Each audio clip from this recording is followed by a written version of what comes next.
Arun Gauli gang में सदानंद पावले का कद मामा जैसा था। गैंग के लोग उसे मामा ही बोलते थे। अंडरवर्ल्ड में आने से पहले सदा पावले फैक्ट्री में काम करता था और कबड्डी का बेहतरीन खिलाड़ी था। सदानंद पावले गैंगस्टर रमा नाइक की टीम से खेलता था। कबड्डी के अखाड़े से वो कब अंडरवर्ल्ड के अखाड़े में कूद गया, खुद उसे पता नहीं चला।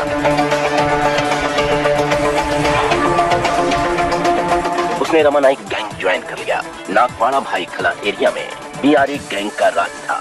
बीआरए का मतलब था बाबू रेशम, रमा नाइक और अरुण गौली।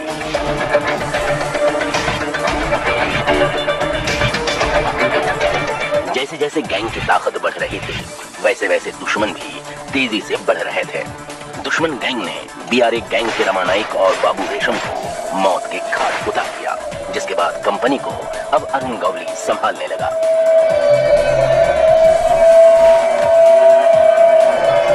सदा पावले अरुण गौली का खास बन गया था। गौली कंपनी के सभी बड़े काम सदा पावले उर्फ सदा मामा करता था। सदा पावले अपने शिकार को मारने के लिए चॉपर का इस्तेमाल करता था और बेरहमी से मदद करता था। इसीलिए लोग उससे डरते थे। दूसरे गैंग के साथ साथ गौली कंपनी के लोग भी सदा पावले से डरते थे। कहा जाता है कि एक बार थाने के एक लोकल लीडर ने अरुण गौली के बारे में ऐसा बयान दिया जिससे गौली आहत हो गया। सदा पावले अगले ही पल उस नेता के ऑफिस पहुंच गया और उसकी टेबल पर पिस्टल रखकर उसे 15 मिनट तक घूरता रहा। सदा पावले की बेरहमी के किस्से उस नेता ने भी सुने थे। वो इतना डर गया कि उसकी पैंट गीली हो गई।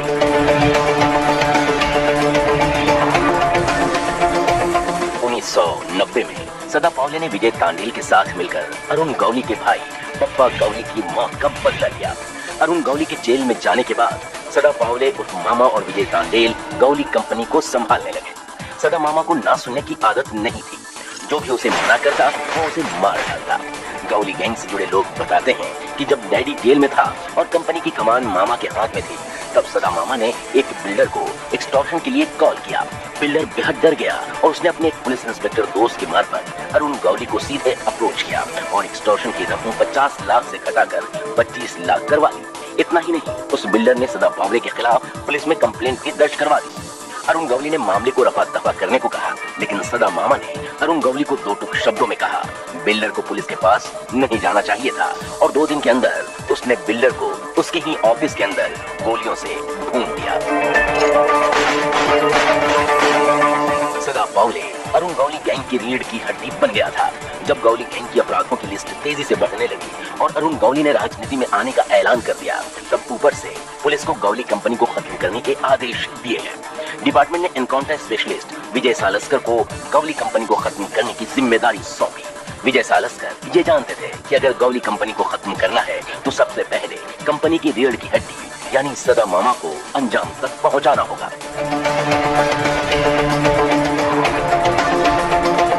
विजय सालस्कर ने अपनी टीम के साथ गौली कंपनी के हेडक्वार्टर दगड़ी चाल में कई बार रेड की, लेकिन ना तो सदा मामा उनके हाथ आया और ना ही विजय तांडेल। फिर एक दिन विजय सालस्कर को टिप मिली कि सदा पावले विजय तांडेल अपने कुछ रिश्तेदारों के साथ शिरडी जा रहा है। इसके बाद विजय सालस्कर ने शिरडी पहुंचने से पहले ही सदा पावले और तांडेल को रास्ते में ही इंटरसेप्ट कर लिया। पुलिस का वर्जन था कि पुलिस से घिरा देख विजय तांडेल और सदा पावले ने AK-56 राइफल से सालस्कर की टीम पर हमला कर दिया और पुलिस के जवाबी एक्शन में सदा पावले और विजय तांडेल मारे गए। सदा पावले और विजय तांडेल के परिजनों ने पुलिस पर आरोप लगाया कि दोनों का कोल्ड ब्लडेड मर्डर किया गया है और कोर्ट में रिट पिटीशन भी दाखिल की गई, लेकिन कोर्ट ने पुलिस एनकाउंटर को सही बताते हुए पिटीशन को खारिज कर दिया।